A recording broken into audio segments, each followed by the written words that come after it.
are live. Hello, everyone. Happy Thursday. It's Thursday today, not Friday yet, but we're going to be there. Good to see you all on a new episode of the Routing Loop on Twitch, where we talk about all things networking on AWS.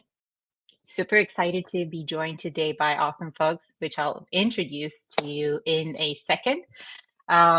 Before that, I'll go myself first. I'm Alex. I'm a networking specialist, solutions architect with AWS.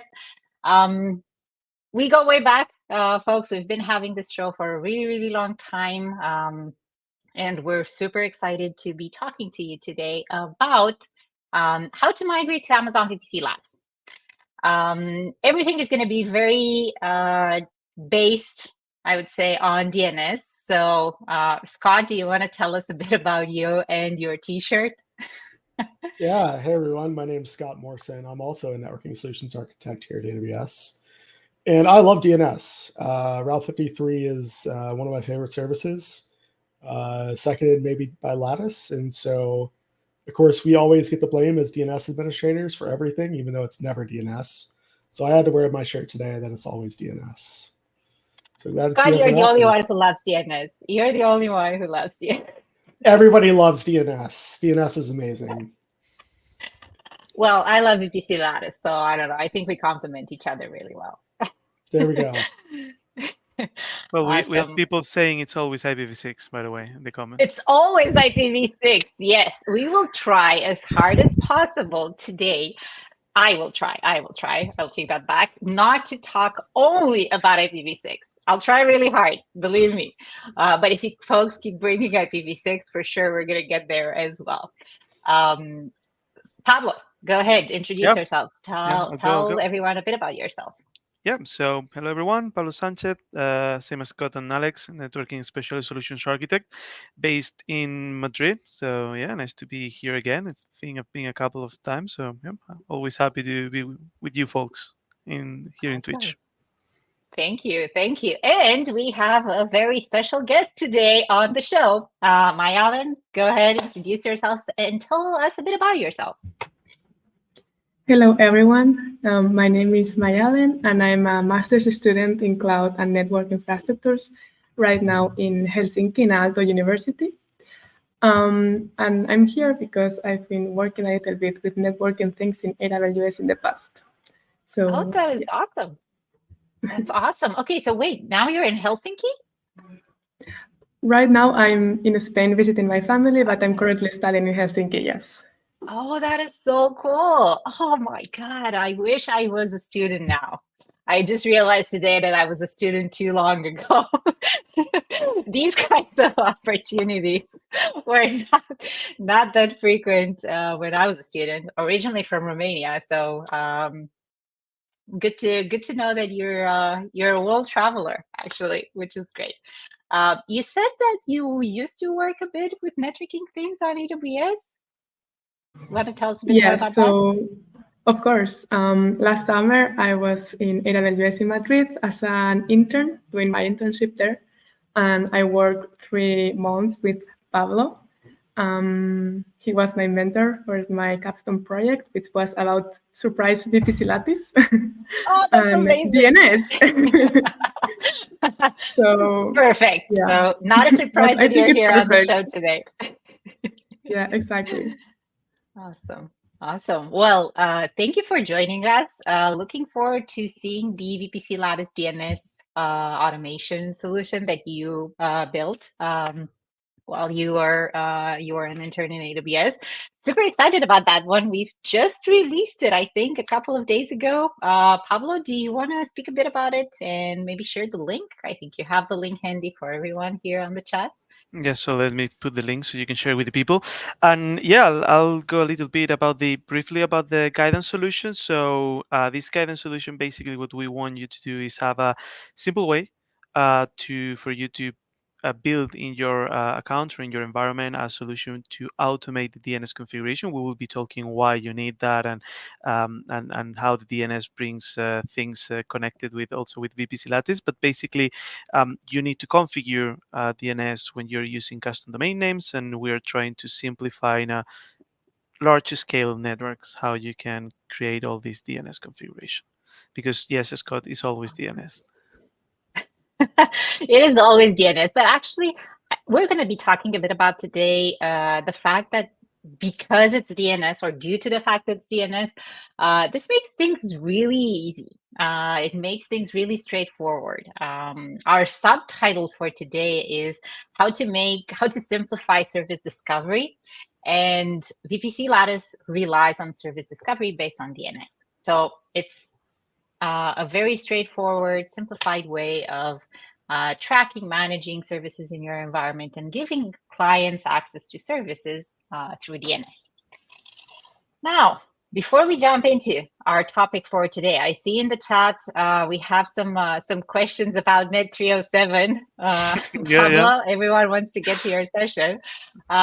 For everyone who's joined us and doesn't know what Dominic is talking about, we are having AWS reInvent, our largest conference, happening in the first week of December in Vegas. So if you haven't registered yet and you're interested in joining us and discovering all new things, architecture sessions, we're going to have, oh man, I don't even know how many sessions we have this year planned, but I think a lot. On networking, at least, we will have a lot of goodies prepared for you. We can talk about roadmap or launches, but stay tuned. There's a lot of exciting things happening.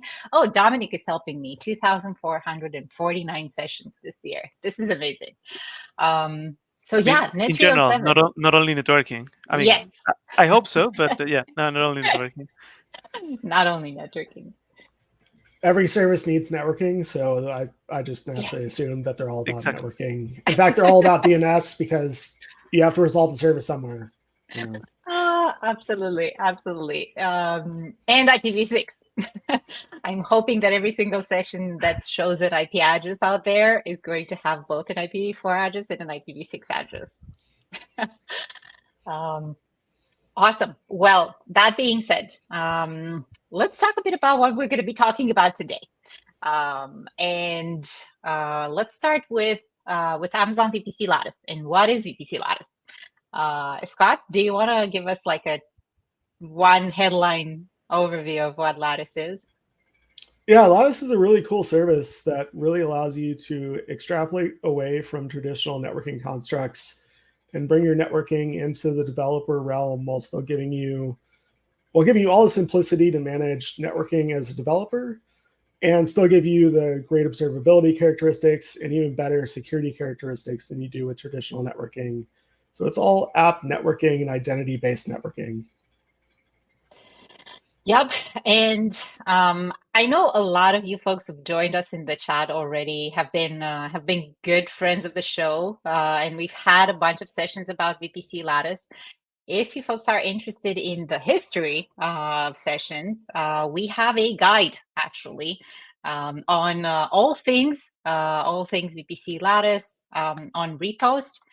So I'll be pasting that in the chat in a second, and you can find there all the things we've talked about, all blogs we've published, recent launches.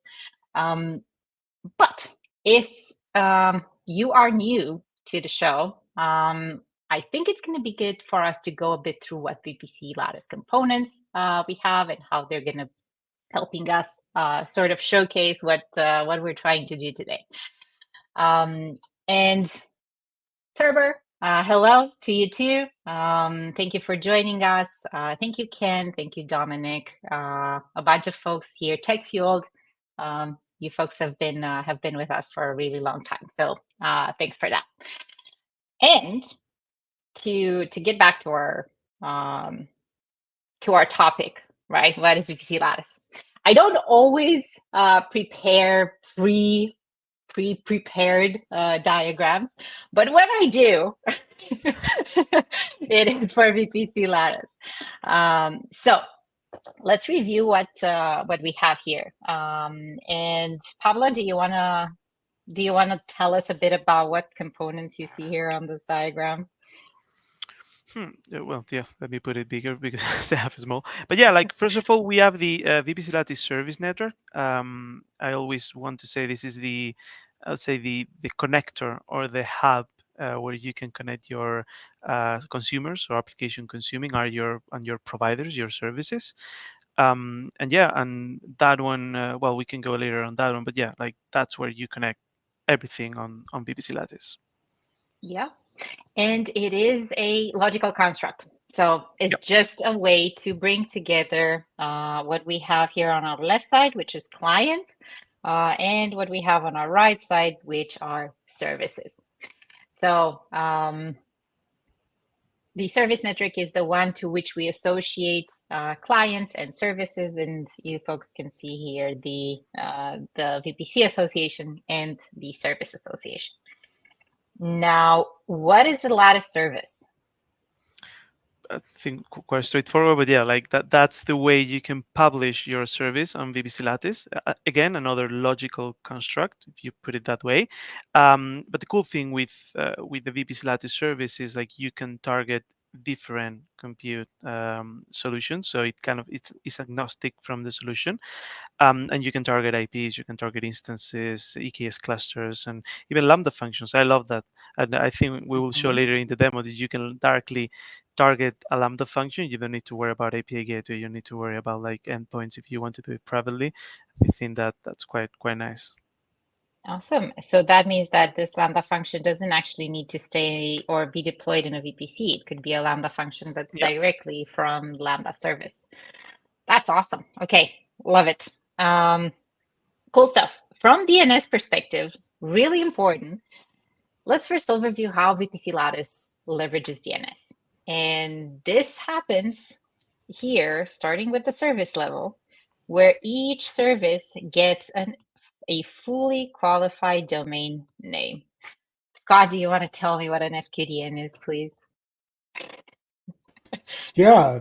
So a fully qualified domain name is what you type into the browser usually, right? That's going to be your twitch.com, right? And it's really your fully qualified domain name is actually https forward or semicolon / twitch.com / whatever, right? Like that's your fully qualified domain name. And so this is where it does its DNS lookup to discover that service. Cool. So when you define a VPC Lattice service, you can give it a custom DNS name, right? Let's say I'm putting this this service to be named alex.example.com, but VPC Lattice also manages a fully qualified domain name for this service, which is alex dot some hash here dot region, so US East 1 dot I think it's on AWS. Yeah, so it's VPC lattice service region on AWS. Yes. Really long domain name, right? And it's hard to remember those. It's really hard to remember them. That's why the custom domain name, right? On AWS. So this name actually it's similar, isn't it? Very similar to what Private Link does with Private Link managed domain names for VPC endpoints. Yeah, so it gives us a very similar characteristic to Private Link and a number of other services that create endpoints in your VPC. Yep. Cool. So this Lattice FQDN resolves to some IP addresses, right? What are the IP addresses that it resolves? Please tell me the IPv6 ones too. So the link local addresses, Pablo, you give them to us? Since the link local, I have it. I lost it. I just got it as. But yeah, it's a link local addresses. I think 169.254. What the same. But then for IPv6, we have. I think it's the not link local addresses, but we were using unique local addresses. I think it's the FD range. Yeah, exactly. Yep. So we're going to have here fd 00 colon ec2 colon 80 colon slash 64. Awesome. Do So you remember them? no. I have them written here. In IPv6, don't try to remember IP addresses because it's really, really hard, and probably you will forget them in the next 30 minutes after you try to remember them. But this one is a fun one. This is actually a cool attribute of IPv6. See how I'm taking you guys to IPv6 slowly? Always. It's a cute attribute that you can actually code names in the IP address. So EC2, see, there's actually a valid IPv6 address. Good, not to derail. So we have the Lattice FQDN, we have the custom DNS. What else do we have as part of a service when we define it? We can also, to enable HTTPS, we can associate it with a certificate. Yep, so we have listeners. We can have multiple listeners. We can have HTTP, HTTPS, or TLS listeners, and we can have routing rules. And we can have target groups. Now, I think this is really, really similar to how you define an application load balancer, right? Like you define the listeners, you define the routing rules, and you define your targets. However, from our conversation perspective today, we need to come back to this custom DNS and the VPC Lattice FQDN. Now, this is from the service provider perspective. So let's say Scott here owns a service. Let me call it Scott. Scott.example.com. And then we have another service. Let's call it myallen.example.com. And this is the custom DNS.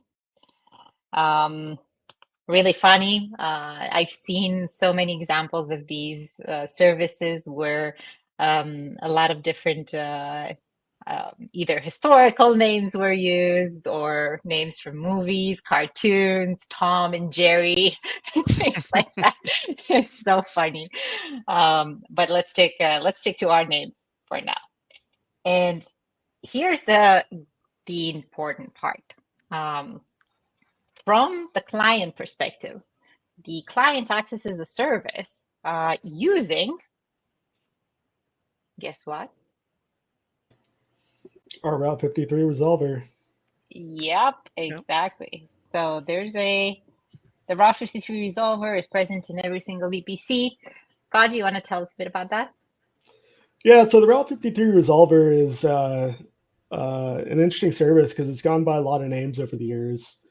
You may have heard it called the VPC resolver, the .2 resolver, the VPC +2 resolver, and now it's just called the Route 53 resolver. And that Route 53 resolver is implemented on every EC2 instance that you have. There's some really great paperwork out there about how it works. We've released how it works in the hood and how it scales. But it's a really scalable and manageable recursive DNS service in your VPC. Cool. Awesome. So essentially from all clients in the VPC, DNS queries go to the resolver. That does recursive DNS resolution for those clients. So if my client here sends a query that says, what are the IPs for Scott.example.com, what will this resolver do? Yeah, so the client is probably going to send two requests. One's going to be an A request and one's going to be a quad A request, hopefully. Mm-hmm. And that gets us the IPv4 and the IPv6 address. And so it forwards that to the Route 53 resolver, which is at the VPC CIDR +2. So if you have 10.0.0/24, your VPC CIDR +2 would be 10.0.0.2. So and in IPv6. Yeah, I always forget the IPv6 address. It's also got EC2 implemented in it. I'll let you go with that one. Yep. It's colon EC2 colon 253, I think, or something like Yeah, that. that sounds about 5000. right. Yeah. Yeah, like I said, IPv6 is great, except for memorizing those addresses, not so easy. But yeah, so you can forward an IPv4 or IPv6 request for a IPv4 or IPv6 record, which is the A and quad A respectively. And the Route 53 resolver is going to go recurse through public or private DNS, depending on what you have configured, and find an answer for you for both of those and respond back with IPv4 or IPv6 address. Cool. So let's get to public or private in a second. But essentially, Route 53 resolver comes back with an answer, right? Now, what is the answer that the Route 53 resolver needs to send to the client so that the client can actually talk to the service using VPC Lattice? What is the IP address that it needs to receive so that it can actually start sending packets? So those link local addresses that we mentioned a few minutes ago, the 169.254 and FD00 EC280. Yep. So how do we do that? How do we make it answer with those? So when we query the service name, the default service name, it's just going to answer with those natively, right? However, if we were to query for the FQDN, yes, we would have gotten those already. Reason for it is because this FQDN is managed by VPC Lattice in a public hosted zone. So it's resolvable. Once you define a service in Lattice, you can actually resolve it from your laptop or from your phone if you have a DNS, actually a terminal on your phone. I recently installed that. Don't ask me why. I was trying to ping something on IPv6. Of course. I have it on my I have it on my iPad too. It's one of those weird things. So good. Okay, cool. So the IP addresses that need to come back here need to be somehow sent by the resolver to the client. So if I would be querying for the FQDN here, then perfect, I would receive those IPs. But I'm not querying for the FQDN. I'm querying for the custom DNS name that I've defined, actually, when I've defined the service name Scott. So what do I need to do to tell the Route 53 resolver that, hey, this is actually, this custom DNS name is mapped to this FQDN? Yeah, so there's two ways we can do this. One is through a public hosted zone, and one's through a private hosted zone. And so with a public hosted zone, you can basically delegate, right, from example.com if you wanted to. So I could create a zone called scott.example.com, or I could just have a record in my example.com zone for Scott, right? And then I have to register example.com and have that delegated to me from the com name servers, which are run by VeriSign. Oh, okay. But the entry in the private or public hosted zone is kind of the same, right? It's an alias or a CNAME if you want to do CNAME.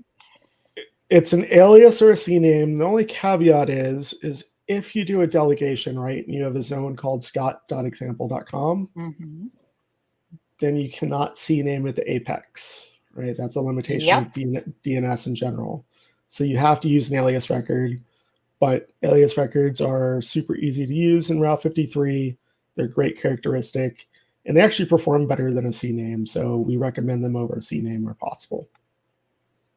Awesome. Awesome. Cool stuff. Okay, so as long as we tell Route 53 resolver how to send these IP addresses to the client when DNS resolution happens from the VPC, or when queries are received from the VPC, the client will receive the 169.254 or FD00 IP addresses, and then it will create the packet here. What is the IP source and what is the IP destination of this packet? Pablo, do you want to take that? Yeah, so the IP source, it's going to be the one of the client, definitely. Mm-hmm. And then the destination is going to be either the link local or the unique local of the one of the IP of the association. Mm-hmm. You would see that a cool thing also about the VPC association is you see an association, but it's already like highly available in different availability zones. So Mm-hmm. you may see a different IP if you're in a different availability zone. So you don't need to worry about, for example, in private link, you need to make sure you use different availability zones. And with the transit key attachment here, you do the association. We take care of that. You just need to worry Yeah. about your application. We worry about the connectivity. Yeah, exactly. And because you brought this up, Pablo, so here the VPC association, really important. We're not going to talk about it too much today, but this is not an ENI that has an IP address from your VPC. It's a gateway type association, which means that it's very similar to how gateway endpoints for S3 show in your VPC. How can customers use a gateway endpoint in the VPC, or what is it identified in the VPC by in S3 route table, right? You So it's route the got, S3 prefix list. yeah, it's got the prefix list that you can route to. Awesome. So the fact that this is a gateway type association means that in the route table here of the VPC, let me change the color. Route table or route tables, maybe you have more. You will see a route that will say VPC Lattice prefix list to VPC Lattice, which means that you don't have to worry about these IP addresses that are identify VPC Lattice services. The reason for it is because routing is managed. The other thing is, besides routing, what should we take care of here so that these packets actually make it to leave the instance and make it to get to the service network? A little bit about security right now, I guess. No? Yeah, exactly. So we have security groups here. We have security groups that you can apply here. So security groups need to allow these IPs, and NACLs also need to allow these IPs. Yep. Now, And also, prefix list. then you mentioned, yeah, the prefix list. It's good that we have the prefix list of VPC Lattice because we can use that in the security groups for the client. So you can say, hey, only allowing communication with VPC Lattice, which you already are able to add a little bit of security at the VPC level. Exactly. And there's a question here from TechFueled prefix list. Who wants to share what a prefix list is on AWS? I don't know if it was a question about what a prefix list is or if he was before about prefix list, but we can say what a prefix list is. But yeah. Is TechFueled, let us know if this question is actually connected to this. So will you be talking about how we could make this work in a multi-region setup? Is your prefix list question related to this question, or it's a different question? I know it was answering to the S3 question. Got it. Awesome. Okay. Cool stuff. But we can explain what a prefix list is for the rest of the audience, just in case. Yes. I'll also say that regarding the multi-region question, I'll shamelessly plug my own session at reInvent, which is Net 311, and we'll be talking about multi-region and private link, VPC Lattice, and how to manage that cross-region. Cool stuff. So really important, cross-region native and VPC Lattice today not supported, but there are solutions to accommodate for cross-region communication, and Scott is going to be diving deeper into those. I will do the same thing with my session, right? Net 301. Time for marketing. Exactly. Net 301 at reInvent. Join Matt, Lewis, and I, and go through all advanced VPC design and new capabilities. As the title says, new capabilities. Nice. Awesome. Thank you, Robert. Yep. I was very tempted to not even show IPv4 at all, but I thought that then everyone on here on the chat is going to just drop and be like, "That's enough." So we have IPv4 too here. Now, awesome. So keep in mind, security groups, NACLs, route tables, from the client perspective, they do need to allow traffic to and from VPC Lattice, return traffic.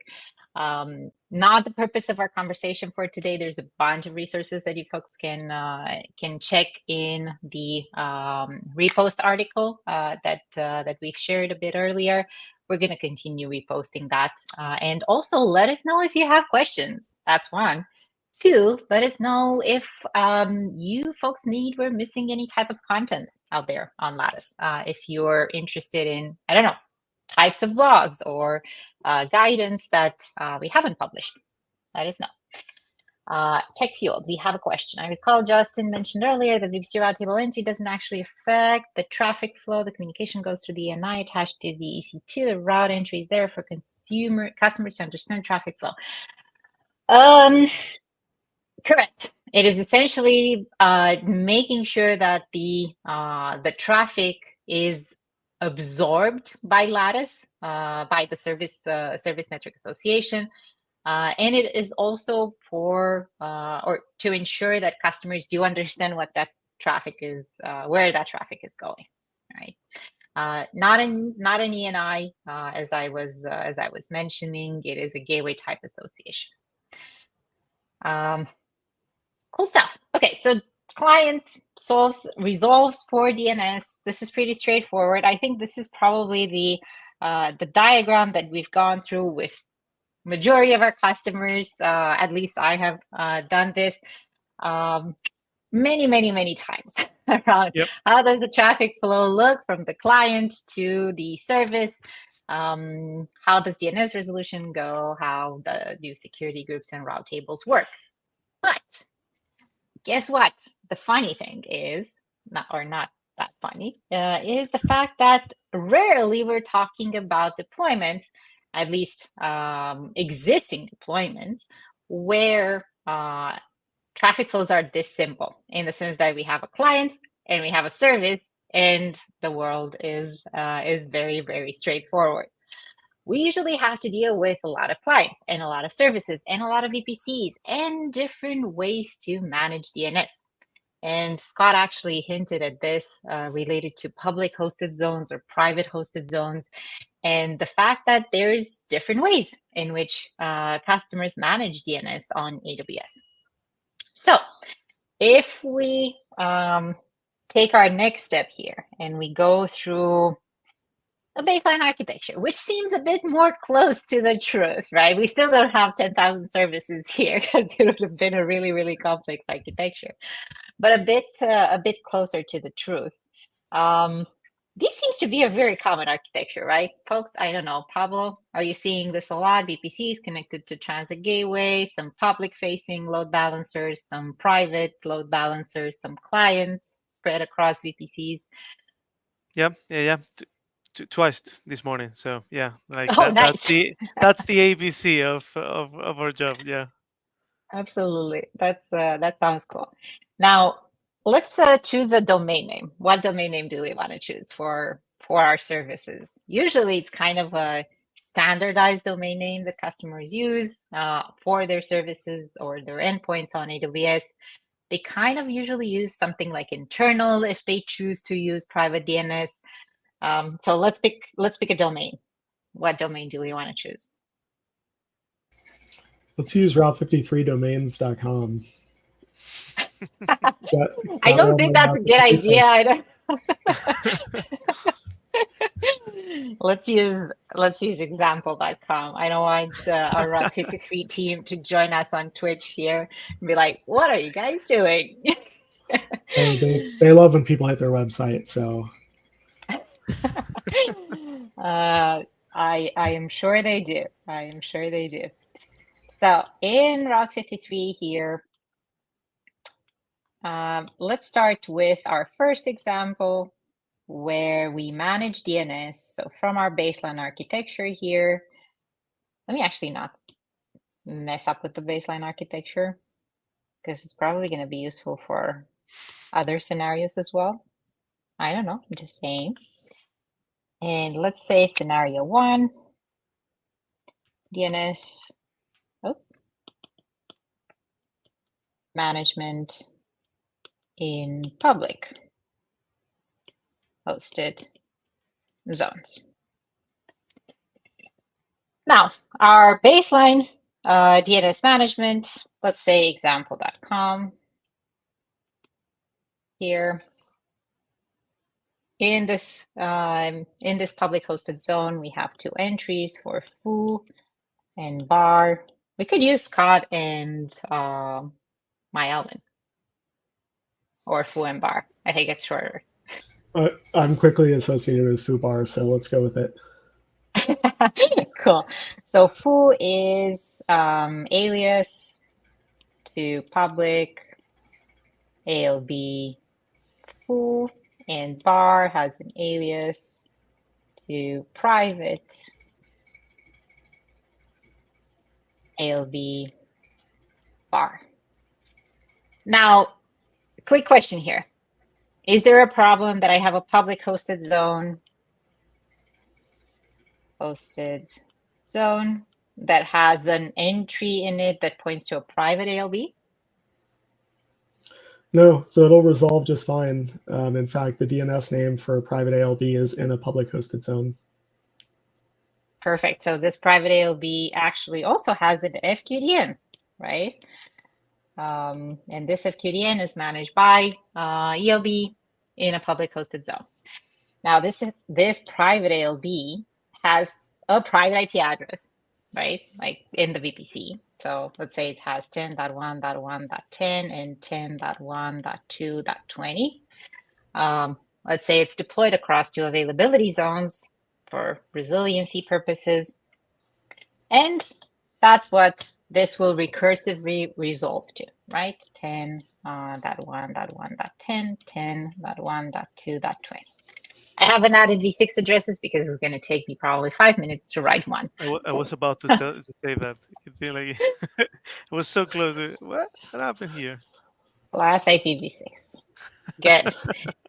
Now, the public ALB for foo, again, it also has an FQDN here. It has a private IP address in IPv4, so let's call it 10.2.1.10, 10.2.2.20 plus IPv6, but it also has, because it's a public ALB, because we will want it to be accessed by clients on the internet, we need to add an internet gateway here, right? So this ALB would also have elastic IPs here that are mapped to these private IPs in IPv4. They're also going to be part of the FQDN and DNS resolution.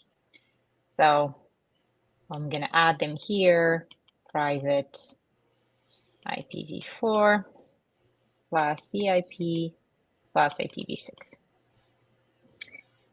Yeah, so far so good. It's a public hosted zone. That means that we have, from our client's perspective, we have these 2 clients in the VPC, in VPC2 and in VPC3, but we also have some clients here on the internet. So, internet. And our traffic flows, let's say this is client 3. We want client 1 and 2 to be able to access foo and bar, and we want client 3 to be able to access foo, right? Because it's a public ALB, public facing service. Can everyone use this private, this public hosted zone that we've created, actually? Yeah. Perfect. So everyone can do DNS queries. Let's put the Route 53 resolvers here.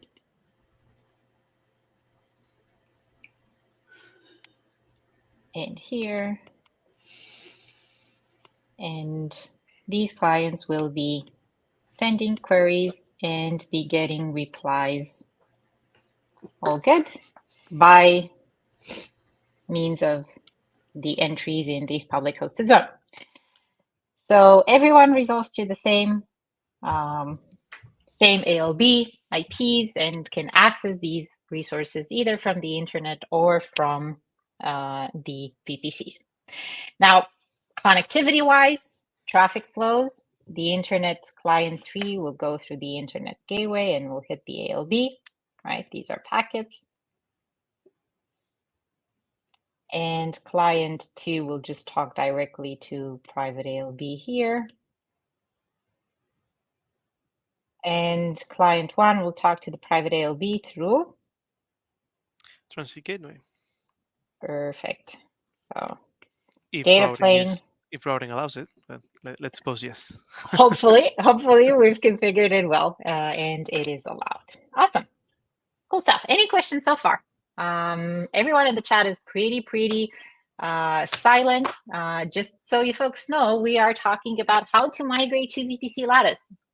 Really easy, simple ways to do this using either public DNS or private DNS, Route 53 hosted zones, and this is our baseline setup. So essentially we have, for the first scenario, DNS managed in public hosted zones. Any questions from anyone in the chat? Come on, let us know. You folks are not super active today.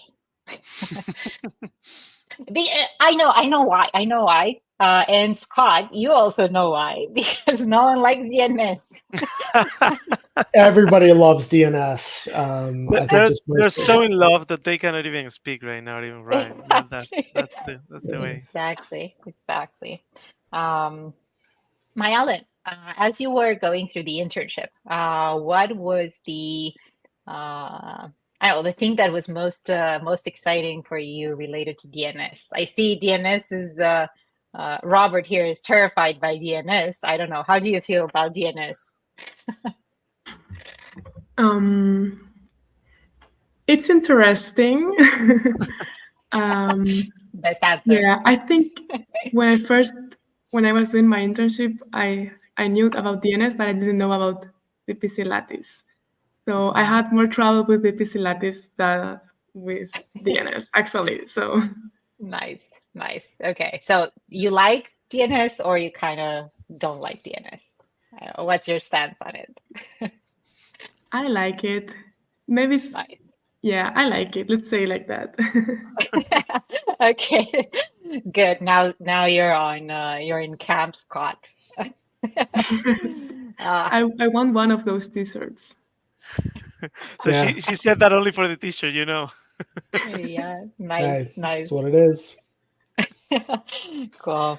Okay, let's do this. Let's see how this works. So our public hosted zone is defined. Now we create services in Lattice, right? And let's say we want to start with foo as a service in Lattice. Now let's create it here, VPC Lattice service foo, not poo, but foo. And we define the target group as being compute that actually powers foo, right? By the way, do we need to go and do anything with that existing ALB, or can it sit there and continue to intake public traffic? It'll still be there, no problem. Perfect. Okay, cool stuff. Yes, it can still be there. It can continue to intake public traffic. There's no challenge whatsoever between having multiple ingress points into the service, right? You have an ALB, but you can also have Lattice as the ingress. Now we have our service, and we want to get client 1 to start resolving and start accessing the service through Lattice. What do we need to do? So we need to influence DNS for client 1. Cool. But before that, I think we need to have the data plane. Oh, yeah. We don't have the service network set up yet. Yeah, cool. Okay, so we can start by creating a service network. I'll call it SN just for brevity purposes. Now, client one needs to consume or access service foo, which means that its VPC needs to be associated with the service network, right? Then the service needs to be associated with the service network. And now we have the data plane path, right? Super important.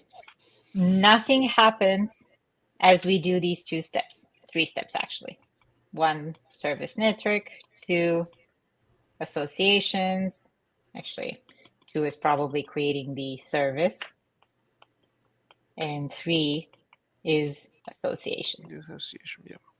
Yep, there's nothing happening. Everyone continues to talk to the ALBs, right? No impact whatsoever. No clients are affected.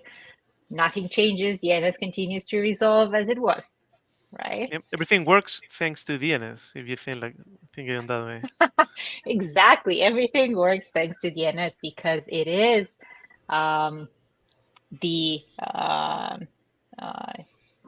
nothing changes in the Route 53 public hosted zone. Everyone uses that public hosted zone to continue to resolve DNS names for foo and bar. Cool. Okay. I see a question in the chat. Why did we name Route 53 Route 53?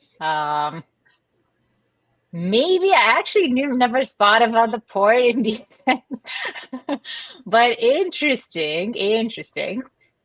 I have no idea. I don't know. I don't know, Scott, if you...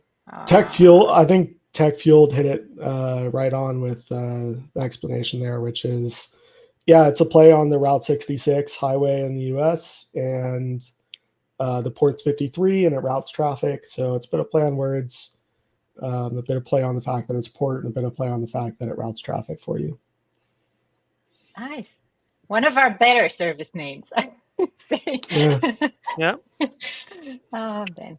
Cool. So what do we need to do now? Now we get to your point, Scott, of influencing how client one resolves DNS. But how do we influence that? Is it okay if I go in here and I say, oh, foo now, instead of alias to the public ALB foo, let me alias it to VPC, Lattice, FQDN. So we could do that, but client 3 then would have trouble accessing that ALB, right? Because client 3 is trying to access it through the internet, and they're using that public hosted zone. So instead of doing that, it would be better to use a private hosted zone for example.com or foo.example.com and attaching that private hosted zone. Yep. Now, something we got to be a little careful with is if we create the zone as example.com and we associate it to that VPC number 2, everything that's a child domain of example.com is now going to resolve based on what's in that private hosted zone. So if I have bar.example.com that's resolving using public DNS, it's not going to fail back to the public hosted zone if there's no record in the private hosted zone. It's just going to give an NX domain, and then my client 1 is no longer going to be able to do bar.example.com. So I need to make sure I have all those records in my private hosted zone for example.com, or create a more specific record or more specific zone that's foo.example.com and attach that more specific zone with an alias record at the apex. Cool. So we have 2 options here. We have bar, either we put both records in the private hosted zone, and the full record points to the VPC Lattice FQDN. Sorry, not VPCLattice.com. FQDN. And the bar continues to point to the private ALB bar so that client 1 can continue to talk to bar, right? Or we go and we create a private hosted zone. So this is option 1, and option 2 is a private hosted zone that's called foo.example.com, and in it we just have at the apex, as Scott mentioned before, we have an alias to VPC Lattice FQDN. for foo. So this means that every other DNS query is going to go to either the public hosted zone or other hosted zones that are out there. But for foo.example.com, because it is the actual service name, so it's the most specific, or the child, the entry, is going to be the only one that resolves to the VPC Lattice FKDN. So once we associate with the VPC, either this hosted zone or this hosted zone, right? This is option number 1. Actually, let's do this. Option 1 or option 2. What happens then? So our client traffic will shift for foo.example.com without shifting any of our traffic for bar.example.com.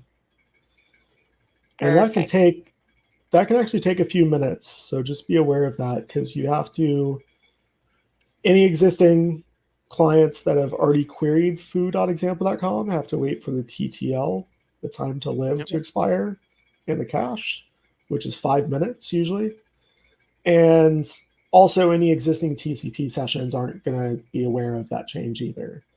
So you're going to have to wait for that TCP session to close out and then do a new DNS query after the cache times out. Yeah. Cool stuff. Cool stuff. Okay. Any questions from anyone in the chat? Everyone is super, super silent. Let's go. This is either super straightforward, which I think, strongly believe it is, or it's like, what are we talking about here? Ew. So I see there's a question coming in about a domain with a TTL of 1. Domain with TTL of 1 is interesting. So a TTL of 1 means that you have essentially 1 second of caching, right? And this has pros and cons to it. The pro is that if you need to fail over between one record to another, one endpoint to another, it takes 1 second. However, this means there's a lot of work on the client to do a DNS request every time, and the resolver do a DNS request every time, because they have to go through the recursion tree all over again for the most part. I mean, they'll have some caching at higher levels, but they have to redo that DNS query and go all the way back to the name server to get the record, which adds latency. It also adds probability of failure, because the more requests you do, the more probability you are to fail. And so ultimately, like, 1 can be okay, but it's typically not recommended. Typically, we recommend 60 seconds or more, and 5 minutes is our default, which is what we recommend if you're not sure. The other thing is, I would definitely not suggest doing a TTL of 0, because different resolvers interpret this differently. Some will interpret it as no caching, and some will interpret it as cache infinitely based on when they were implemented, because the original DNS protocol doesn't have that. But I'll stop nerding out on TTL. See, Scott. Oh, DNS, man. So many things can go wrong. Yeah. TTL is fun. So it's TTL caching is fun no matter what protocol you're in. So yep. And Turber, you shared with us a bit more context. Yeah, to what Scott was saying, careful consideration for TTL is required. Cool stuff. Any other questions? Did we lose everyone? Talking about DNS migration strategies for VPC Lattice, or is everyone still with us here, not sleeping, with your heads on the desk? Mayalen, what is next for you now after you finished the internship, right? Yes, I finished my internship last summer, and right now I'm doing my master's. I'm finishing my master's, so I'm in my second year of master's. That's awesome. Okay, cool. And you want to come back to AWS, or not so much? Yeah, I really want to come back. I really like the networking domain, especially. So Yes, like we Awesome. convinced her. It was hard, but yeah, we did it. Yeah, Everyone loves networking, so yes, of course. we were not that Awesome. bad here in Madrid. So yeah. Hopefully, she come back soon and help Perfect. us doing networking goodies. Yeah. Awesome. Oh, one thing, I think I missed putting it here. There is a Route 53 resolver here as well. Yep. And the important thing is we didn't put it on. It's in every single VPC. It's associated, like it runs next to every single instance. I didn't put it there just because we don't have a client in that VPC. So that resolver doesn't necessarily get Yeah, used for our example. it's everywhere. Remember, Route 53 is everywhere. Everywhere. Okay, cool. So public DNS, you will end up using or needing to use private hosted zones if you don't want to impact client internet or internet client traffic, which it's a really good idea. Keeping split horizon DNS between private clients in your VPCs in your private network versus what public facing clients have access to is a thing that's really common. Now, could I have avoided in any way, folks, creating these private hosted zones? Could I still have kept my public hosted zones DNS resolution? What do you think? I guess like only if you don't have any public facing application, you want to keep things simple and have everything, all the private communication with public hosted zones, you can do it. But as you mentioned, like as soon as I want to have a specific resolution for the public services or users and the private ones, I'm going to need, or it's easier then to go for a private hosted zone so you can control the different resolution. You could Yep. always go through the really nightmarish scenario, and I don't suggest this, but it's always possible where you can go in your application and change which domain it's using, and then have a different domain for private and public. But that's such a nightmare. It's usually not something that's really practical for most people. Yep. I would say that is something that's what I was thinking about. It is an option. It might be really hard to do. Change how clients resolve DNS, because all of a sudden, if client one no longer needs to resolve foo or doesn't care about foo anymore and cares about another name like new foo, for example, then Foo too. Kong Fu. Exactly. Then you can just add that entry to the existing public hosted zone and be done. And that's about it. But same as with re-IPing in IPv4, which is really hard. Same as changing DNS names that clients use. It's really hard. Robert Table, yes. Full parte. Love that. Looks fancy. Yeah.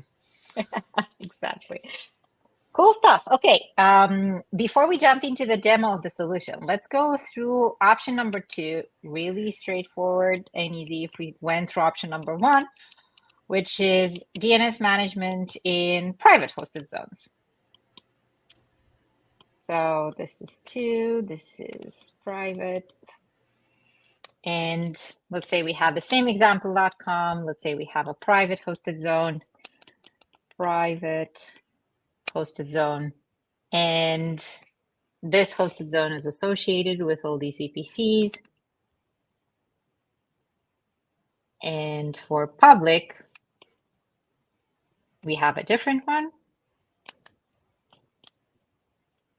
Example.com, and in the public one, I have an entry for foo that points to public ALB foo. All right, so the client on the internet is actually going to be talking to.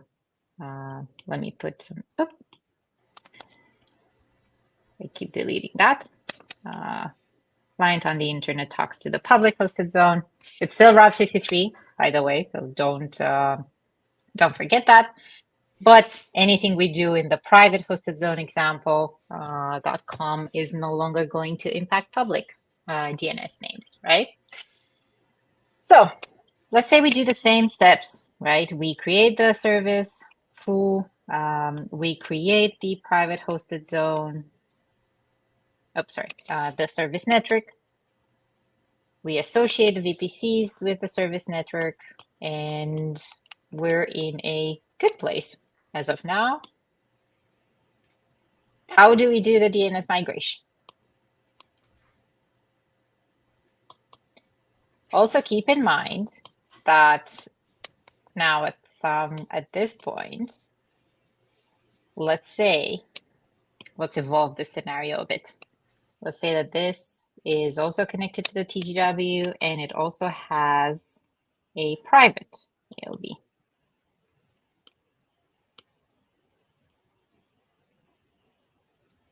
So here we have the alias to a private ALB.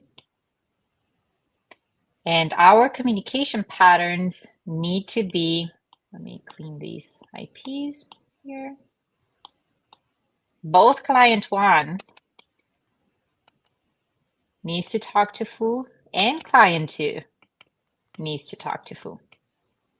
So how do I do this migration on a client per client basis, right? How do I get first client 1 to migrate to foo, and then maybe client 2 and VPC 3, and then if I have 200 VPCs, how do I do that without impacting everyone all at the same time? What do you folks think? Pablo, you want to take it? Yep. So, you can just start like sharing that private hosted zone either all at once or changing the configuration of the private hosted zone to use VPC Lattice, or have private hosted zone one by one on the association. So at the end of the day, it's the magic of the DNS. Like you start sharing that private hosted zone configuration to the VPCs as you want to migrate them, which sometimes is starting with a batch of them or all at once, or you name it. At the end of the day, it's an association. It's true that if you have already that private hosted zone associated, if you configure it, everyone is going to have that change, but you can always roll back if you need to. Awesome. So this private hosted zone is associated with all 3 VPCs. And the first option is to go and replace this private ALB FQDN with a VPC Lattice FQDN. This means that I have to make sure that I already have all client VPCs associated to the service network, because otherwise they wouldn't have their data path, right? So for option number 1, all client VPCs should be associated with the service network. Can I do this a bit less impactful? Because maybe I don't want to go and associate 120 VPCs. You mean the Service Network Association or the Private Hosted Zone Association? Yeah, the Service Network Association. So I already have this private hosted zone associated with everyone. We'll talk about how we manage that in a second. But maybe I want to do a per VPC per service migration. So I don't want to pre-associate all VPCs to the service network. Well, I mean, the service network can be shared using RAM to different accounts. So you can just simply share that service network with all the different accounts, and then like just decide how you want to do the. Of course, like if you create the services to via VPC Lattice and you associate them, you already have that, but you don't have any traffic going there, and then you can start doing the association as you want to. So it's just a matter of leaving the freedom to each one of the service owner, or doing per batches on your organization to test the new network, which now is more based on application. Perfect. So that's one way to think of it. Perfect. And I think the other way, which is kind of a common scenario, that I've seen with customers is to create a new private hosted zone. And here again, it could be example.com, and it matches all the existing entries. So bar points to the ALB for bar, and foo points to VPC Lattice FQDN. And put this new private hosted zone, or get it associated with each VPC one by one as it migrates to Lattice for the service foo. The other is, of course, foo.example.com. And you have here an alias at the apex that goes to VPC Lattice FQDN. Now, this means that you can get this private hosted zones associated with the VPC, one VPC at a time.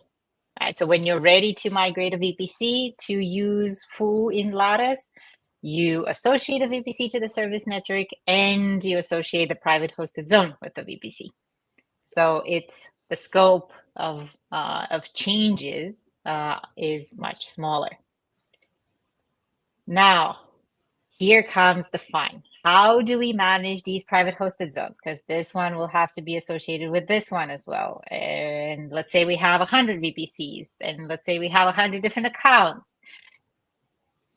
Here's where the fun comes. Pablo, you want to tell us a bit about Route 53 profiles? Yes. So they're new, let's put it that way. Like we announced it recently. And Route 53 profiles is a way to simplify the management of the association of DNS resources to the different VPCs. So now I always like to think like we are decoupling the DNS configuration between the VPCs and the private hosted zone resolver rules and DNS firewall and DNS firewall configuration, because before you needed to associate them with each one of the VPCs. But if you have 10 VPCs, that's good. As soon as we have 50, 100, 200 different regions, we're starting to get to the limits and to get to the patience of the people managing everything.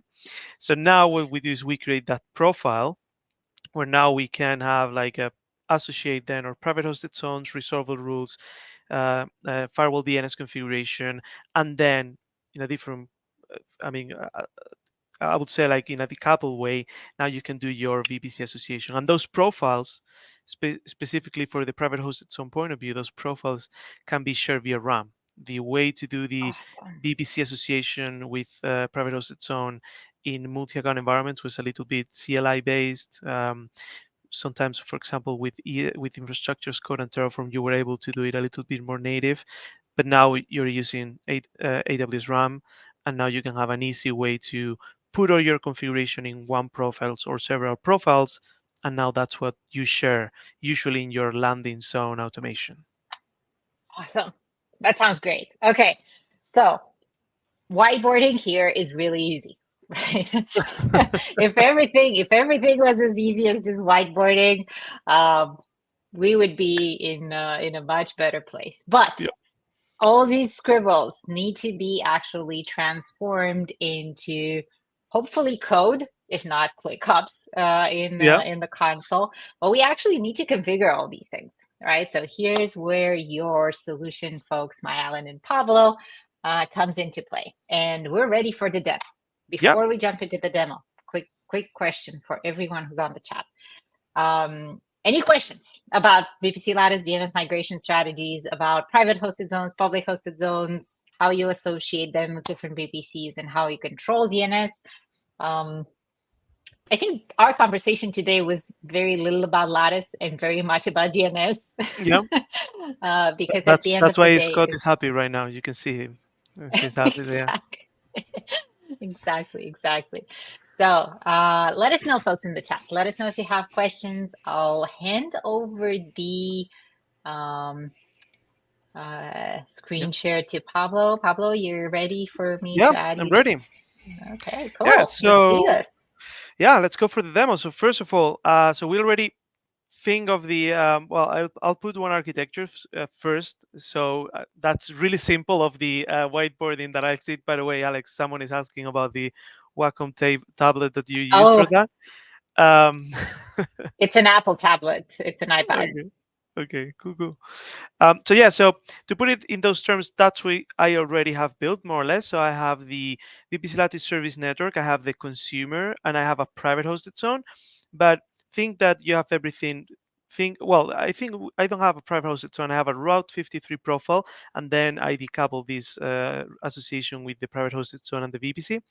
Um, but what Alex said, like you have all the architecture, you have a landing zone, you share your Route 53 profile, you're planning to do the migration. But now we have something, a challenge at the scale, which is anytime we create a VPC Lattice service, how we update this alias record. Here is CNAME, we need to update that.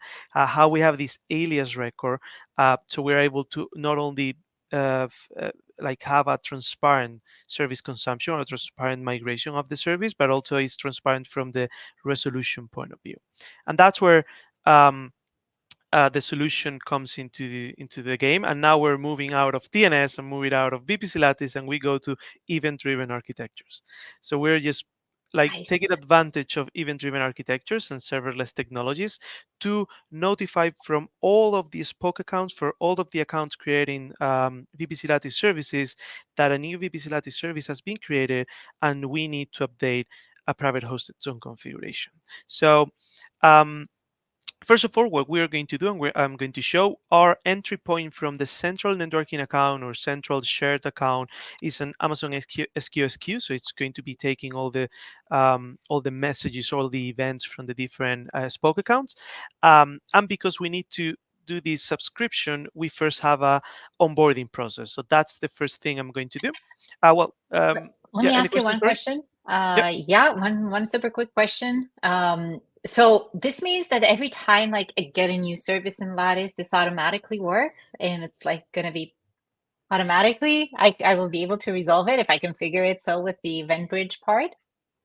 Well, you will need to have the associations in place. You will need to have everything in Yes. place. And if you have everything in place, the idea is like once you onboard your account, so the SNS topic in each one of the accounts told with the central SQSQ, that resolution is going to be solved. So all the part of the service discovery is going to be automated.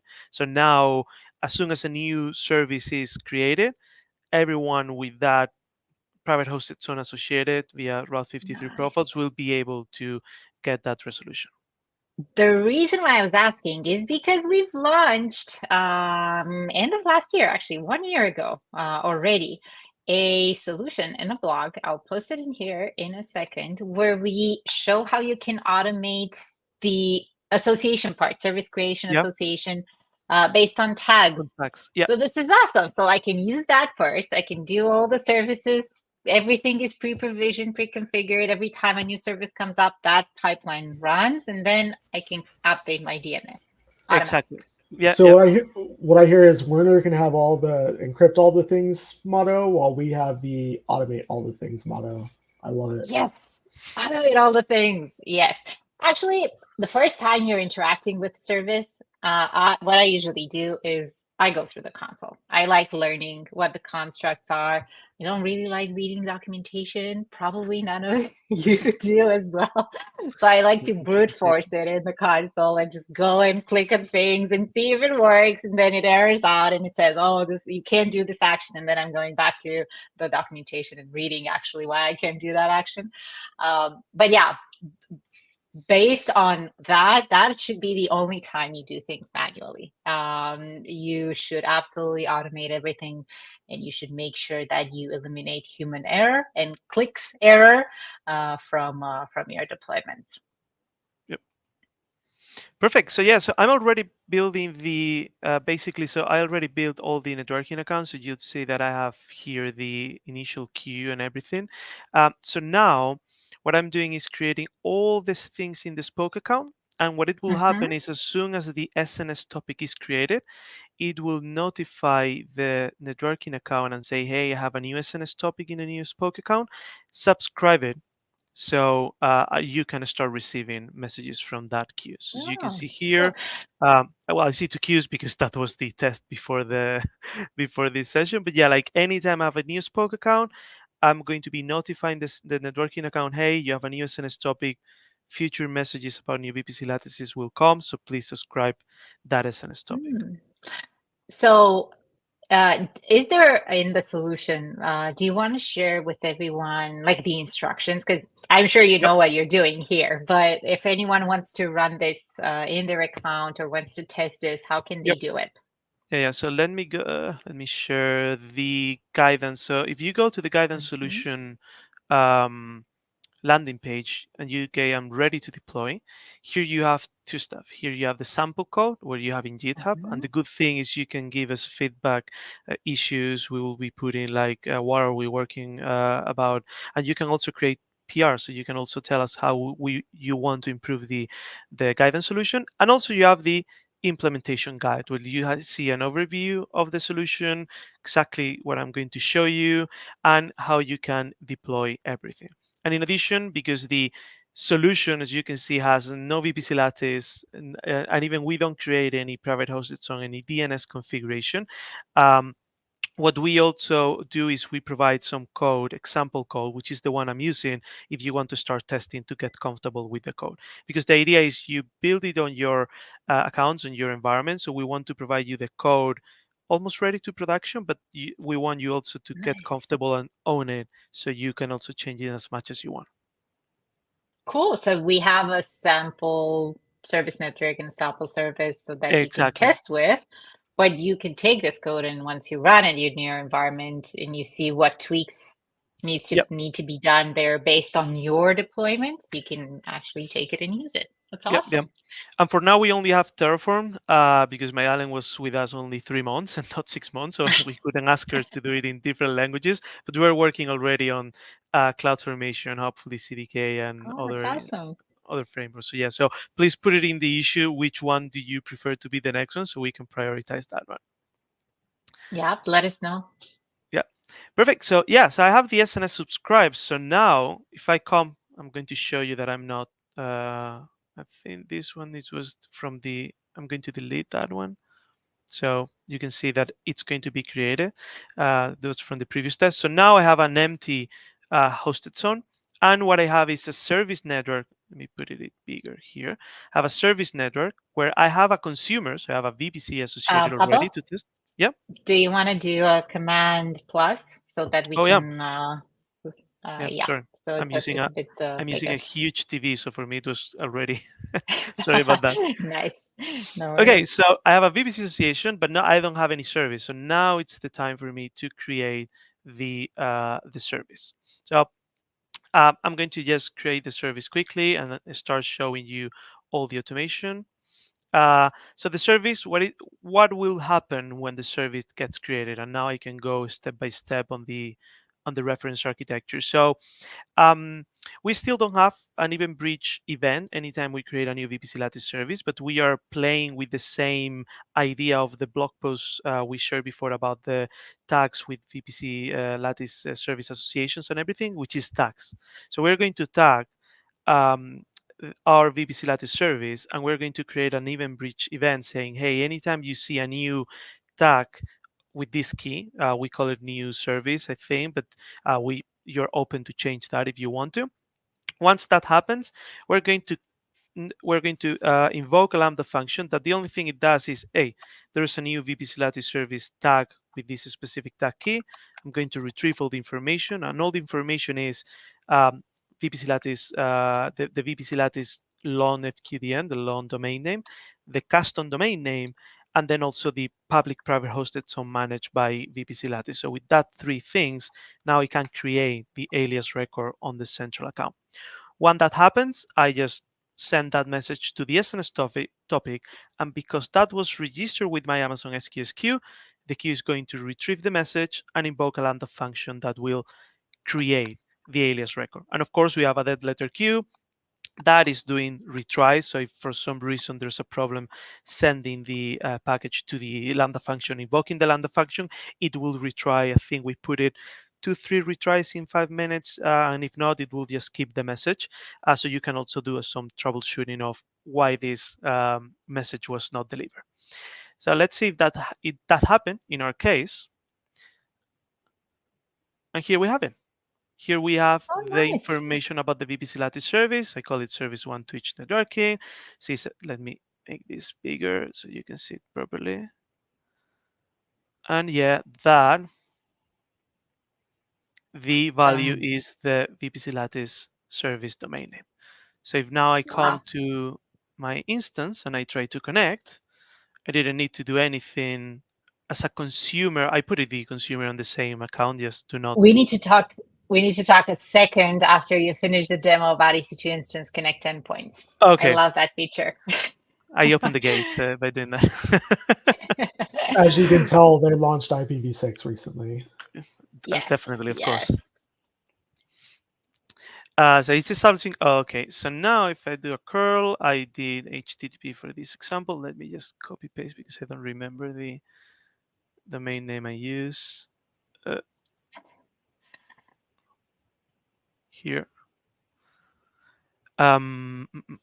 Here. You see, that's a simple. It's a Lambda function that returns the region where the Lambda function is. We didn't think of we can think of other things, but that's the cool thing. The service is a Lambda function, so we didn't need to create any VPCs on the producer side. Just simple Lambda returning the region. And if I do a dig, just to get the IP, that's what I told you. I'm getting the link local address. Sorry, I'm not using IPv6. Sorry for that. No, you can do that actually. Do a dig quad A, and you're going to get a v6 address too. Because 4 A's. Dig, A. No, you don't have to put a minus. Oh, okay. What I cannot do is a curl to IPv6. Yes, that's fine. But you don't, because your alias record in the private hosted zone is an alias A record. Yeah. But you could add an alias quad A record, because the service name actually, let's do one thing. We have to go through this to show everyone that VPC Lattice services are dual stack by default. So if you go into your service, into your hosted zone, and you actually try to dig the service name that's generated by Lattice. So the lambda dash service dash, that one. Yeah. The very long name. Okay, and do a dig quad A on that. Yep.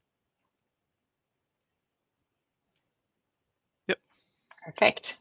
See, so lesson learned here, everyone, to remember that Lattice services are dual stack by default. You don't have to do anything. You don't have to have a client that supports IPv6. You don't have to have the service that supports IPv6. Services are dual stack by default, and that makes it super easy to build IPv6 capabilities between clients and services independently. Client can independently go to v6, service can independently go to v6. Doesn't matter. Yep.